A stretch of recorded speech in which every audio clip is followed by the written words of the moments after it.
తమ్ముడు తమ్ముడే పేకాట పేకాటే అన్నట్టుగా ఉంది తెలంగాణ ముఖ్యమంత్రి రేవంత్ రెడ్డి వ్యవహారం.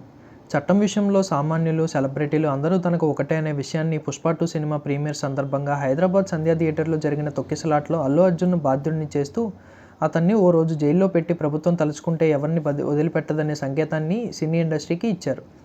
తాజాగా తెలంగాణలో కాంగ్రెస్ ప్రభుత్వం అధికారం చేపట్టిన తర్వాత గత ప్రభుత్వం సినీ అవార్డుల విషయంలో చిన్నచూపు చూసింది. సింహ అవార్డ్స్ ఇస్తానని ప్రకటించింది. ఆ తర్వాత చడీ చప్పుడు లేదు. కానీ తెలంగాణలో రేవంత్ రెడ్డి ఆధ్వర్యంలో కొలువైన తర్వాత ప్రజా గాయకుడు గద్దరి పేరిట తెలుగు సినీ రంగానికి అవార్డులు ఇస్తానని ప్రకటించడమే కాకుండా దిల్రాజు, జయసుధ నేతృత్వంలో గద్దర్ అవార్డులు కమిటీని ఏర్పాటు చేసింది. తాజాగా ఈ జ్యూరీ ఈరోజు అవార్డులు ప్రకటించింది. 2024 ఏడాదికి సంబంధించి ఈ అవార్డులను ప్రకటించింది. ప్రభుత్వం 2014 నుంచి ఈ అవార్డులు ఇస్తోందని భావించారు. కానీ అనూహ్యంగా 2024 నుంచి గద్దర్ సినీ అవార్డులను ప్రకటించడం విశేషం. అందులో ఉత్తమ నటుడిగా అల్లు అర్జున్ను ఎంపిక చేసింది. మొత్తంగా నటనే, చట్టం చట్టమే అన్నట్టుగా పుష్ప 2లో అల్లు అర్జున్ చేసిన అద్భుత నటనకు తెలంగాణ రాష్ట్రం ఏర్పడిన తర్వాత ప్రభుత్వం ఇస్తున్న తొలి ఉత్తమ నటుడి అవార్డును బన్నీ ఇవ్వడం విశేషం. మొత్తంగా బెస్ట్ యాక్టర్, ఉత్తమ నటీనటులు చిత్రాల ఎంపిక విషయంలో జ్యూరీ పారదర్శకంగానే వ్యవహరించినట్టు తెలుస్తోంది. ఇందులో ఎలాంటి భేషజాలు ఉన్నట్టు కనిపించడం లేదు. మొత్తంగా ప్రభుత్వం ఎవరిపై కక్షపూరితంగా వ్యవహరించడం లేదనే విషయం అల్లు అర్జున్కు అవార్డు ఇవ్వడంతోనే ప్రూవ్ అయింది. మొత్తంగా చట్టం చట్టమే, యాక్టింగే అన్నట్టుగా రేవంత్ రెడ్డి వ్యవహారం సాగింది. మరోవైపు తనపై రాళ్ళు రువ్విన వారితోనే పూలు చల్లించుకోవడం అనేది అల్లు అర్జున్కే చెల్లిందనే చెప్పాలి. జూన్ 12న రేవంత్ రెడ్డి చేతుల మీదుగా ఈ అవార్డు కార్యక్రమం అట్టహాసంగా జరగనుంది.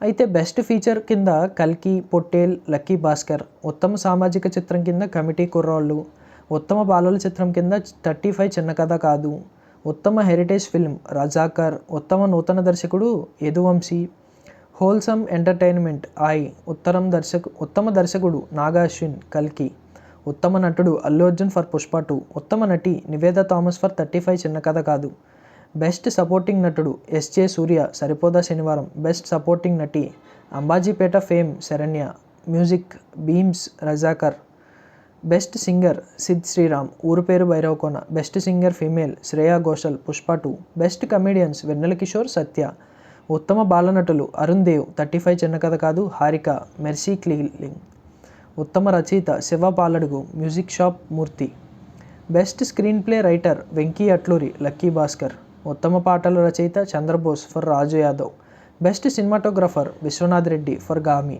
Best editor Naveen Nooli for Lucky Bhaskar, best audiographer Aravind Menon for Gaami, best choreographer Ganesh Acharya for Devara Ayudha Pooja, best art director Adnitin Zihani Chowdary for కల్కి, best action choreographer Chandrasekhar Rathod for gangster, best makeup artist for నల్లా Seenu for Razakar, best costume designer Archana Rao Ajay Kumar for కల్కి, special jury award hero Dulquer Salmaan for Lucky Bhaskar, special jury award for heroine Ananya Nagalla for Pottel, special jury award director Sujeeth Sandeep for Ka, special jury award for director